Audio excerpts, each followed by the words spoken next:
बहावल नगर में जारी deputy commissioner sports गाला में खवातीन की नुमाइंदगी इलाके में खवातीन खिलाड़ियों के लिए पुल का किरदार अदा करेगी। स्पोर्ट्स गाला में खवातीन खिलाड़ियों ने टेबल टेनिस, बैडमिंटन और वॉलीबॉल जैसे सख्त जान खेलों में शानदार कारकर्दगी का मुजाहरा करके साबित कर दिया कि सनफ नाज़िक भी किसी से कम नहीं। इवेंट है जो बहावल नगर में करवा रहा है, अच्छे प्लेयर पैदा होंगे, बहुत अच्छा मजा, हमें बहुत मजा आ रहा है। टीम है और डिप्टी कमिश्नर साहब ने ये इवेंट बहावल नगर में हो रहा है और ये इवेंट बहुत ही अच्छा ऑर्गेनाइज कराया गया है। हम एंजॉय कर रहे हैं इसको।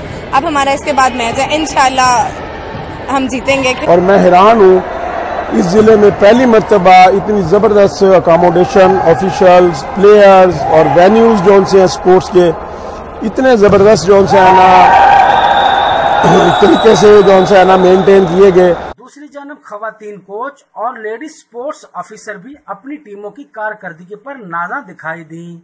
कल जो मुकाबला था गर्ल्स का बहुत ही ज्यादा सनसनीखेज था, बल्कि देखने वाला था। लेडीज बहुत ज्यादा आपको नजर आएंगी यहाँ पर और बहुत ज्यादा एक बलबला और जोश यहाँ पर देखने।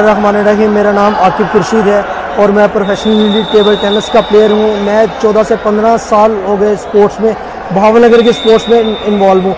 मैंने इन 14 से 15 साल में कोई ऐसा इवेंट नहीं देखा कि जैसे ये डिप्टी कमिश्नर स्पोर्ट्स गाला हो। डिप्टी कमिश्नर स्पोर्ट्स गाला यकीनन बहावल नगर की तारीख का मुनफरद और तारीखी इवेंट है जो मर्दों के साथ साथ खवातीन को भी नेशनल लेवल तक पहुंचने की सीढ़ी का सबब बन सकता है।